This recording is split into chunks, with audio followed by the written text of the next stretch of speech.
Bonsoir, bon après-midi à tous nos téléspectateurs, nos followers sur les réseaux sociaux et tous ceux qui sont passionnés de ce que fait la Fondation Mathieu Coustou d'un continent à l'autre. Alors nous démarrons comme ça notre podcast habituel pour une toute nouvelle édition. Aujourd'hui, nous sommes au Cameroun en présence d'invités de marque très spéciaux et je vais comme ça rapidement vous présenter la présidente de la Fondation Mathieu Coustou.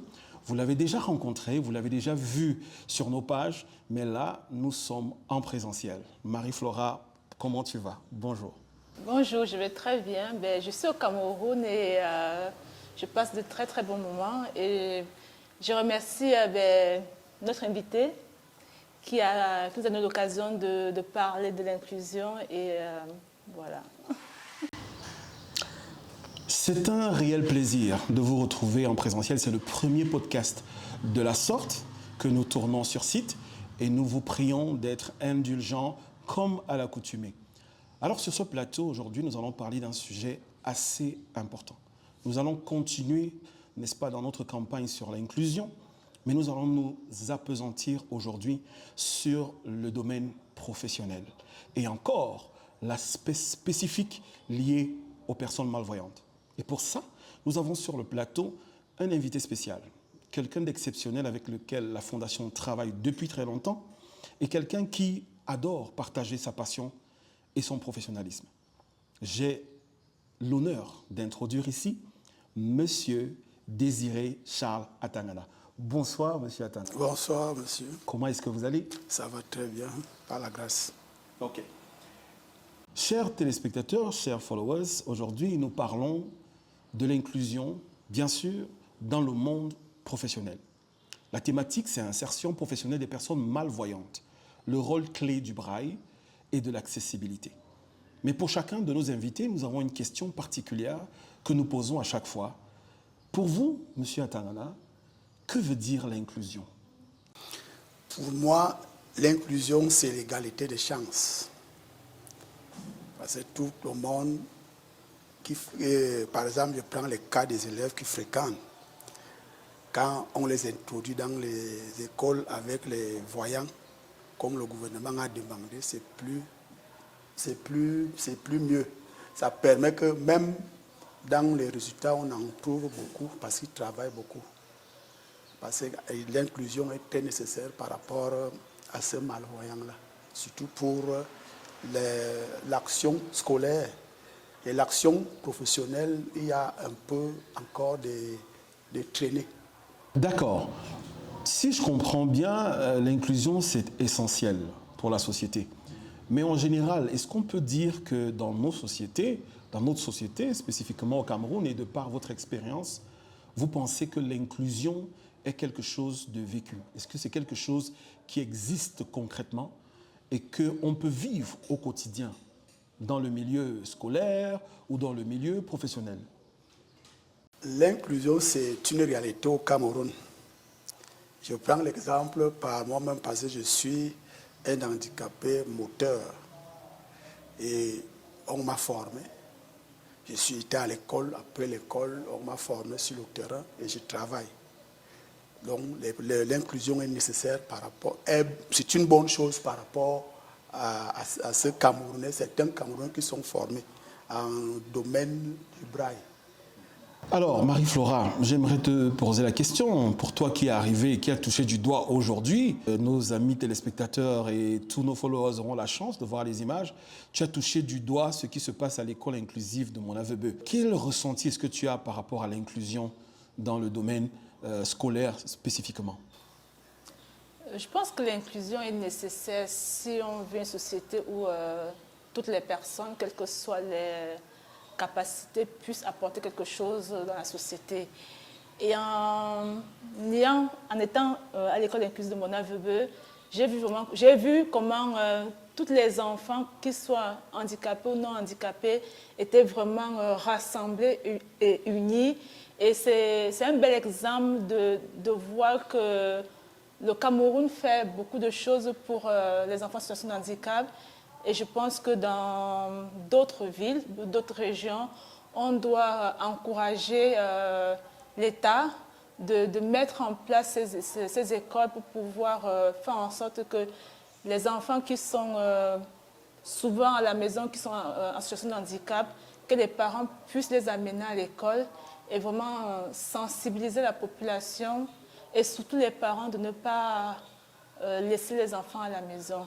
Et j'encourage le gouvernement à continuer dans ce sens-là et à continuer à mettre en place des écoles inclusives pour pouvoir faire en sorte que ces enfants soient des acteurs de notre société de demain et que le Cameroun puisse se développer et que tout le monde puisse participer à son évolution et à sa croissance économique. D'accord, merci. Et je vais, comme cela, rappeler à nos téléspectateurs, ceux qui nous suivent, que nous sommes au Cameroun, bien sûr.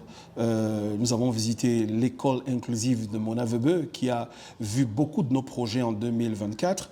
Et nous tenons à remercier les autorités locales, les autorités administratives, les autorités sectorielles de l'éducation qui ont reçu aujourd'hui, n'est-ce pas, les responsables de la fondation Mathieu Coustou d'un continent à l'autre et qui ont béni carrément cette mission que nous sommes en train d'accomplir. Il faut dire que dans cette ville de Sambelima, il n'y a pas que l'école inclusive de Monavebe, il y en a d'autres avec lesquelles la fondation va entamer de nouvelles démarches et de nouveaux projets. J'ai commencé ce podcast en parlant d'inclusion, comme à l'accoutumée, mais je laisse le soin à notre invité spécial, M. Atangana, de se présenter et de vous expliquer un peu quel est son parcours. M. Atangana, qui êtes-vous? Comment pouvons-nous vous décrire? Je remercie pour la parole donnée. Mes parents m'ont donné le nom de Atangana Désiré Charles. Je suis responsable d'une structure qui forme les élèves et les enseignants. Depuis 36 ans, je suis dans le domaine des aveugles. Bon, moi qui vis avec l'handicapé, je prends d'abord mon cas. Pour moi, l'école était d'abord difficile à notre époque-là. C'était très difficile pour qu'on t'accepte même à l'école. Et les concours, tout ça, c'était pas facile pour nous. Et Dieu m'a aidé parce que de venir s'installer à Yaoundé chez ma tante, c'est elle qui m'a élevé et elle m'a mis à l'école. De cette école, ça m'a amené de travailler avec les personnes handicapées depuis 1989 jusqu'à aujourd'hui. Je maîtrise vraiment la personne handicapée parce que je suis témoin vivant et physique. Bon, l'inclusion est nécessaire et bien, parce que ça permet que la personne qu'on néglige aujourd'hui peut devenir la grande personne de demain. Je prends un cas palpable. Quand je travaillais au niveau de Yaoundé, j'ai eu à former beaucoup d'enfants, ceux qui sont des docteurs, ceux qui sont quoi aujourd'hui, malvoyants. Mais le cas qui m'a vraiment marqué, c'est le cas de Benjamin, Mbele Benjamin, qu'on a formé de l'école primaire jusqu'en terminale. Il a reçu son bac à 4. Nous l'avons donc formé maintenant pour s'occuper de l'imprimerie Braille. Actuellement, il travaille à l'imprimerie Braille. Ça montre un exemple que le Cameroun ne laisse pas ses enfants errer n'importe comment. C'est un Français qui avait créé cette école. Et ça a beaucoup formé les gens. Moi-même en particulier, j'ai appris le braille en 2 semaines.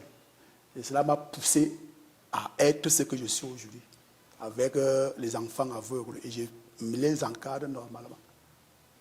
Merci beaucoup pour ce brillant récit et nous sommes très honorés de vous avoir sur ce plateau. J'aimerais aussi poser une question qui me taraude un peu l'esprit. Par rapport à votre expérience, quelles sont les problématiques réelles, les défis que rencontrent les personnes atteintes de malvoyance, les malvoyants dans notre société? Concrètement, quand vous les avez côtoyés, quel est le ressenti qu'elles ont? Quelles sont les difficultés et les problématiques qu'elles rencontrent au quotidien? Bon, je peux prendre l'exemple de certains. que j'ai connu quand ils étaient au foyer. Bon, beaucoup de gens le fuyaient dans son village qu'il était sorcier. Parce que quand nous on l'a amené, on a fait comprendre aux gens que ce n'est pas la sorcellerie qu'il fait. Parce que le gars pouvait quitter d'ici jusqu'à atteindre le centre-ville seul. Et en tâtonnant avec une canne naturelle. Ça, il s'appelait Ossa. Parce que dès qu'il est arrivé chez nous, nous on l'a formé. Mais il avait beaucoup de difficultés d'acceptation dans sa famille, partout où il pouvait se présenter. Mais nous qui les encadrons, on a fait mieux pour qu'il soit quelqu'un aujourd'hui. Parce que c'est ça que les malvoyants ont. Les personnes de la vue, ils ont des problèmes sur le terrain par rapport à la cécité. Parce que les gens ont peur en disant qu'ils sont des sorciers. C'est-à-dire, quand tu vois un aveugle, tu dis, mais c'est peut-être la sorcellerie qui lui est rendue comme ça. Et ça, c'est voilà donc un grand problème. Mais quand ces hommes sont formés et adaptés à une nouvelle vie, ils s'adonnent. Ils se clochent dans les études. Et vous allez voir, l'année dernière, j'ai fait l'exemple à l'école là où j'encadre les enfants là-bas à Ebolova. Ils étaient dans une salle à deux. Une sort première. L'ancienne qui est voyante, elle dit que c'est impossible. Je lui ai dit que mais, je connais mes enfants, quand ils sont formés, ils s'adonnent à l'étude. Parce qu'ils ne perdent pas le temps comme les voyants, ils vont aller voir les télés, ils vont aller faire ceci. Lui, il se camoufle dans ses études et il s'en sort. L'enfant se retrouve avec 12. Celui qui vient derrière lui a 10. La femme là a dit que ça, elle a triché. Je pose donc la question à la madame là, elle dit comment l'enfant peut tricher? Tandis qu'il ne voit pas. Il connaît seulement son bras. Vous avez fait la composition avec lui, il est venu, vous avez ramené les choses, on a corrigé ensemble. Et comment lui peut s'en sortir qu'il pas tricher? Donc, voilà un autre problème, l'acceptation. Et il manque aussi des trucs là, le matériel. L'autre problème ici dans les écoles inclusives, c'est le matériel. Et le matériel coûte très très cher. Parce que quand tu vois une tablette qu'on te parle de 45 000, un poinçon qu'on te parle de 7 000, c'est un petit truc avec le fer, on te vend ça à ce prix-là. Et c'est ça qui cause le problème. Et il y a aussi l'air papier d'adaptation braille là. C'est aussi compliqué ici. D'accord. Merci beaucoup. Ça nous édifie énormément sur ce que vivent les personnes malvoyantes. Mais dites-moi, Marie-Flora, par exemple, avec ce que la Fondation Mathieu Cousteau a fait en 2024 à l'école inclusive, publique inclusive de Mona-Vebeu, cette formation-là a-t-elle eu des répercussions? Est-ce que les enseignants, ceux qui ont bénéficié de la formation, ont pu s'en servir et bénéficier réellement de l'impact de cette formation-là? J'ai eu le retour du directeur de l'école inclusive de Mona-Vebeu, un retour qui était très très satisfaisant parce que les enseignants ont apprécié d'avoir cette formation-là. Oui. Ils ont pu aussi transmettre ça aux élèves et tout. Il y a eu des élèves qui ont eu d'excellentes notes, je crois, au premier trimestre, si je ne me trompe pas. Et je pense que cette formation a été bénéfique et je pense qu'on va continuer à former les enseignants pour qu'ils puissent encore transmettre de la méthodologie aux enfants et aussi leur permettre de progresser, de pouvoir avancer dans les études et tout. Donc on reste sur cette lancée et on va continuer à supporter l'école inclusive Mona-Vebeu et aussi d'autres écoles inclusives qui ont besoin que les enseignants soient formés et que les élèves puissent progresser dans les études. D'accord, merci pour cette réponse-là. J'aimerais me retourner vers M. Atangana qui nous parlait tout à l'heure de la cherté, n'est-ce pas, du matériel qui permettrait à ces enfants d'être encore plus efficaces sur le terrain. Et j'aimerais vous demander, est-ce qu'il y a aujourd'hui des avancées technologiques, des solutions technologiques qui permettraient de pallier à ce problème de matériel aussi onéreux? Oui, bon, il y a... La technologie a développé beaucoup de choses. Mais toute cette technologie doit aller vers le système prudentiel. Par exemple, bon, un enfant malvoyant peut bel et bien étudier avec les phonographies, tout ce qu'on peut lui donner. Mais quand il s'agit maintenant de composer, ce n'est pas avec ça qu'il va composer. Il va composer avec du matériel didactique pratique. Donc il faut qu'il s'habitue avec ce matériel pour avancer. Donc bon, la formation même que ces enseignants ont reçue, bon, vous étiez avec nous quelque part là-bas, c'est du succès. Moi, j'étais vraiment content quand je vois ce qu'on est venu faire, la formation que la Fondation a fait bénéficier ces gens-là. Et ça a été un succès. Et parce que celui qui dit merci demande encore plus. Ok, alors, M. Atanga, vous nous parlez effectivement des conditions dans lesquelles les enfants pratiquent les examens. Ils peuvent étudier avec tous les outils technologiques, mais au niveau de passer les examens, ils sont obligés de travailler avec un matériel didactique pratique. Qu'est-ce que vous pensez qu'il peut être fait aujourd'hui de manière concrète pour faciliter cette adéquation entre le matériel qui est utilisé dans les écoles et le matériel didactique pratique? Avec votre expérience, qu'est-ce qui peut être fait? Ce qui peut être fait, c'est le matériel didactique pratique. Parce que c'est ça qu'on utilise. Vous allez voir même les imprimantes braille vont vous demander le papier braille pour sortir les textes.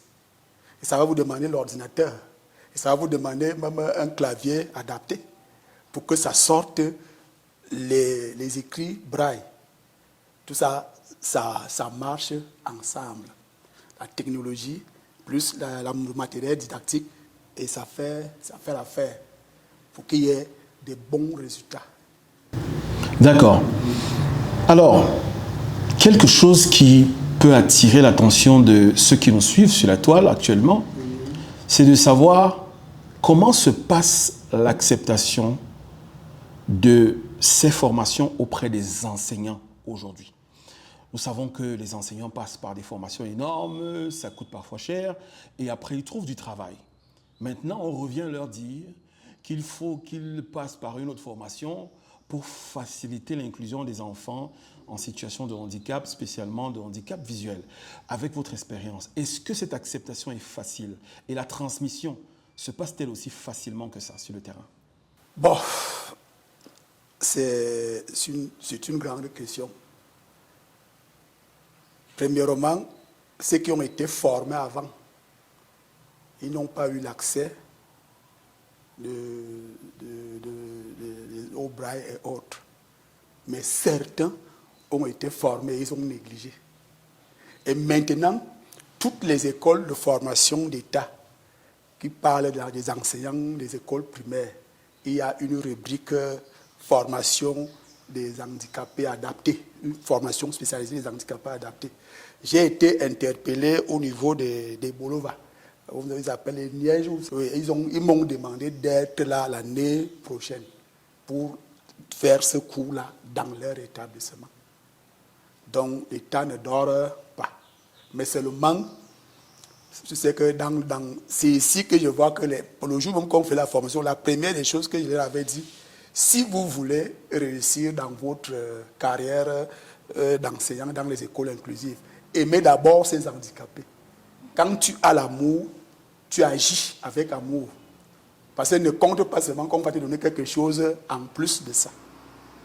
J'ai expliqué et tout le monde a commencé à comprendre cette version. Et c'est ça qui permet aujourd'hui que quand je les vois, je suis content parce qu'ils nous ont d'abord acceptés. Parce que je suis parmi les gens là. Quand tu acceptes de vivre avec la personne handicapée par amour, le reste que je vais te coûter, tu ne vois même pas ça. Tu vas voir seulement le bien qui est devant. Donc, c'est comme ça. D'accord, merci beaucoup.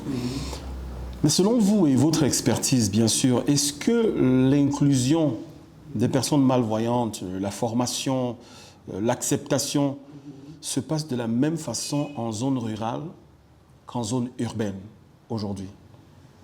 En zone rurale, ils ont beaucoup de problèmes. Parce que je peux vous prendre le cas de Yomesala. parce que j'ai commencé avec certains enfants en Yomessal. On a essayé de voir les cas, il y a les cas là-bas. Beaucoup de parents sont réticents. Et ils disent qu'ils voient que l'école de leurs enfants à ce niveau-là, ça ne va rien leur apporter. J'avais même un cas que je suivais à Tecmo en deuxième année, en CITIF. Arrivé à un certain niveau, elle allait porter la grossesse, son père a dit que c'est bon. Il ne dépense plus par rapport à elle. Bon. Est-ce qu'on va forcer ce qui n'est pas faisable? Mais en ville, c'est plus facile parce qu'ils ont des ONG qui les suivent même au niveau de la ville. Et moi, j'implore la volonté de ces ONG de descendre aussi dans les zones rurales. Parce que si on part, par exemple, dans les zones comme la Dja, vers les zones des rivières, là, vous allez trouver plein d'aveugles comme ça qui ne fréquentent pas. Donc, ça, c'est ma prière. Si la fondation peut aussi intervenir dans toutes ces zones-là, ça va permettre que certaines âmes soient sauvées. Chers téléspectateurs, chers followers et à tous ceux qui aiment et sont passionnés de ce que la Fondation Mathieu Koussou d'un continent à l'autre fait au quotidien, nous avons le plaisir de vous rapporter au quotidien les activités de la Fondation. Nous vous invitons à nous suivre sur les réseaux sociaux, bien sûr, à suivre nos différentes pages, mais aussi à lire nos articles sur le site internet de la Fondation. Vous allez découvrir de plus profondément les actions de la Fondation, le travail et la réflexion de la Fondation, mais aussi les projets que vous pouvez accompagner. Vous pouvez soit faire un don de manière libre et volontaire, soit accompagner un projet ou un enfant en particulier. Je tiens à vous rappeler que le 2 avril prochain, nous aurons la journée mondiale de la sensibilisation à l'autisme. Nous voulons, par ce vecteur, continuer à vous encourager à ne pas rejeter les personnes en situation de handicap, à vous informer, à sensibiliser autour de vous et, comme Marie-Flora le dit souvent, à apporter un regard bienveillant. Alors, Marie-Flora, la journée mondiale de la sensibilisation à l'autisme, le 2 avril prochain, qu'est-ce que tu en penses? Qu'est-ce que ça te fait de penser à cette journée qui arrive à grands pas? Je pense que cette journée, c'est une journée pour faire connaître d'abord l'autisme et tout, donner de l'information à ceux qui n'ont pas peut-être la connaissance sur cette, je vais dire, handicap, et aussi venir en aide aux familles qui vivent avec un enfant en situation de handicap. Et je pense que c'est une journée où il faut célébrer et il faut informer la population et aussi faire en sorte que tout le monde soit au courant qu'il y a des organismes qui se battent pour que les personnes en situation de handicap aient des droits et qu'ils puissent avoir la chance, comme tout être humain, de pouvoir avoir des opportunités dans la vie. Donc nous, la Fondation Mathieu Koussou d'un continent à l'autre, on essaie de mettre l'accent sur cette journée-là et aussi de faire connaître l'autisme et toute forme d'handicap. Donc on va essayer de mettre cette journée-là dans tous nos réseaux sociaux aussi, sur notre site web, pour que toutes les personnes, toutes les communautés puissent avoir accès à cette information.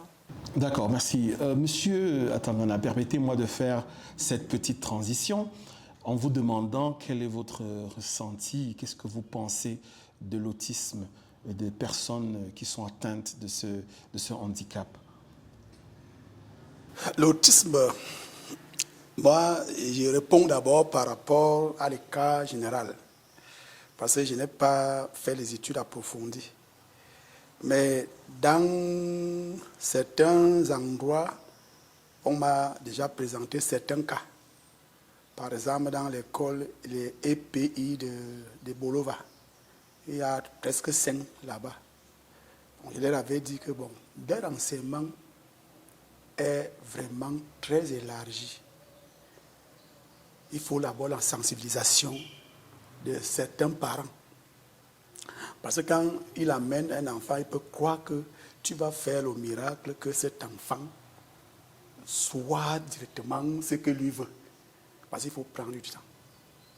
Je prends quand on a eu presque 2 cas à Promandicam que j'ai vu évoluer, échanger après. On a amené un certain Oona. Aujourd'hui, on est déjà un père de famille. Un certain Dengue. Il est maintenant aujourd'hui un père de famille. Parce que si on tenait qu'il sera ministre, il sera ceci, il ne pouvait pas s'en sortir.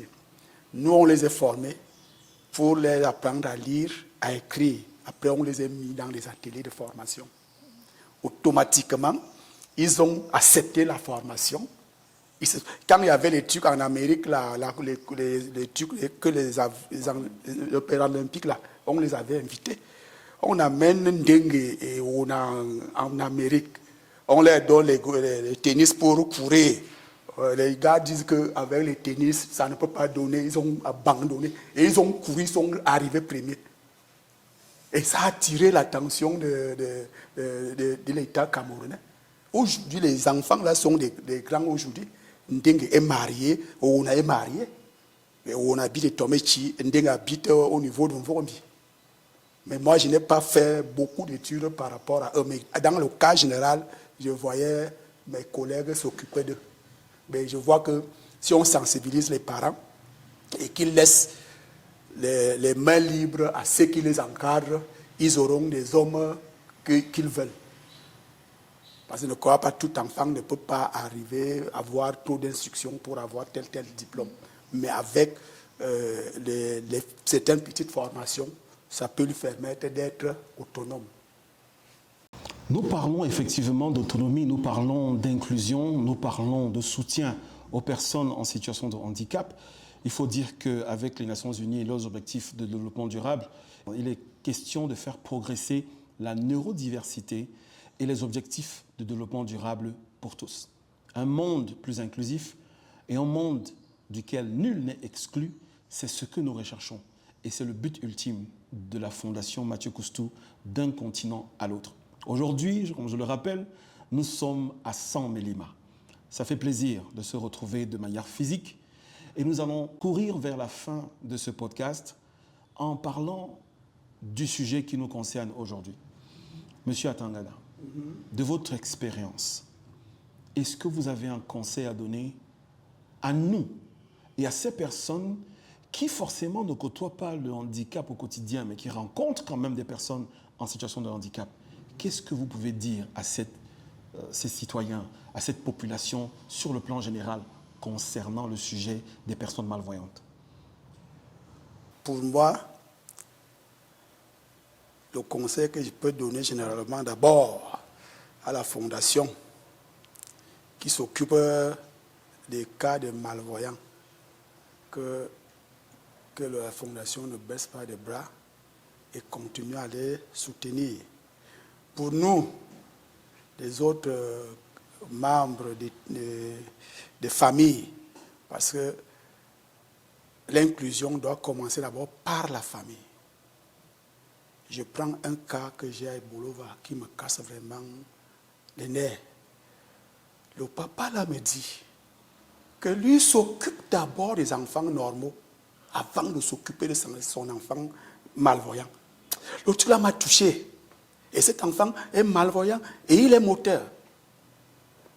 Donc, il faut que les parents soient sensibilisés et mettent à cœur tous les enfants. Tous les enfants sont égaux. Parce qu'il ne faut pas dire que celui-ci est plus bon et celui-ci est moins bon. Je prends aussi le cas très pratique qu'on a eu à Promandicam. Une maman avait 2 enfants. L'autre était retardé mental. L'autre était bien. Elle a fait pousser les études à l'autre qui était bien. Le gars monte en France, pas mourir là-bas. Qui l'enterre donc? Celui qu'elle avait négligé hier. Donc, chaque enfant est utile, étant handicapé ou non handicapé. occupons-nous de ce cas. On va voir une gloire que le Seigneur va faire par rapport à eux. Ceci nous permet d'embrayer, Marie-Flora, sur les statistiques de l'Organisation mondiale de la santé qui nous font savoir qu'on a relevé au Cameroun 150 000 personnes qui sont atteintes de cécité totale et irréversible. Et qu'il y en a 600 000 autres qui présentent des problèmes visuels. Par rapport à ce que tu as vu aujourd'hui dans le cadre de la visite à l'orphelinat, nous allons en parler sur nos réseaux sociaux, comment est-ce que tu ressens ces chiffres? Est-ce que ce n'est pas alarmant? Et ça ne nous porte pas à croire qu'il y aura encore beaucoup plus d'enfants et de personnes délaissées à elles-mêmes dans la société camerounaise. C'est vrai que c'est un chiffre alarmant et je pense que nous, en tant qu'organisme et d'autres organismes qui sont sur le terrain, c'est vraiment mettre en place des mécanismes et venir en aide à ces parents et à ces familles, et aussi de sensibiliser la population par rapport à ce nombreux cas qui se présentent au sein de la société. Donc je pense qu'il faut continuer à faire le travail qu'on fait là, de vraiment être là pour les familles, être là pour ces enfants qui sont porteurs de handicap, et aussi à continuer à faire de la sensibilisation. Je pense que c'est en sensibilisant la population que je pense qu'on va parvenir à peut-être à changer les mentalités et à faire évoluer aussi les consciences. Donc, j'encourage tous les organismes comme la Fondation humanitaire Tendre la main. Elle fait vraiment un travail extraordinaire et ça m'a vraiment touchée en tant que personne. Et ça montre qu'il y a de bonnes personnes qui aident sans rien attendre en retour et qui donnent de leur temps et qui donnent de l'amour à ceux qui n'ont pas reçu.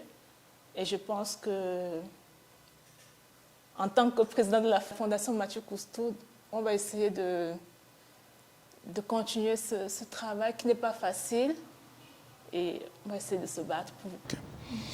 Alors, nous allons peut-être conclure directement ce podcast, mais je sais que ceux qui nous suivent, les téléspectateurs, les auditeurs et aussi nos followers sur les réseaux sociaux se posent une question.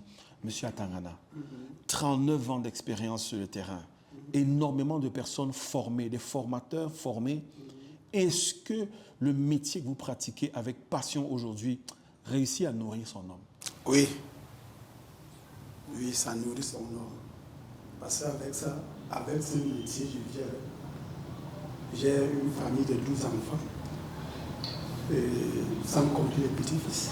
Si ça ne nourrissait pas son homme, je ne devrais pas m'engager à continuer à œuvrer là. C'est exceptionnel comme réponse et je crois que ça encouragerait plus d'un à se lancer dans cette voie-là, à poursuivre ses rêves, poursuivre sa passion.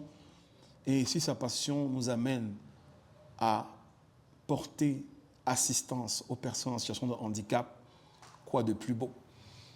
Sur cette note, nous allons mettre fin à ce podcast.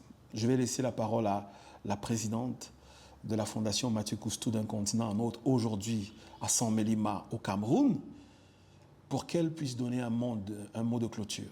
Mais avant ça, je vais saluer ici la participation de toutes nos équipes techniques qui nous ont permis la réalisation de ce podcast en live, avec la supervision, n'est-ce pas, de M. Amplis Atangana et de son équipe derrière.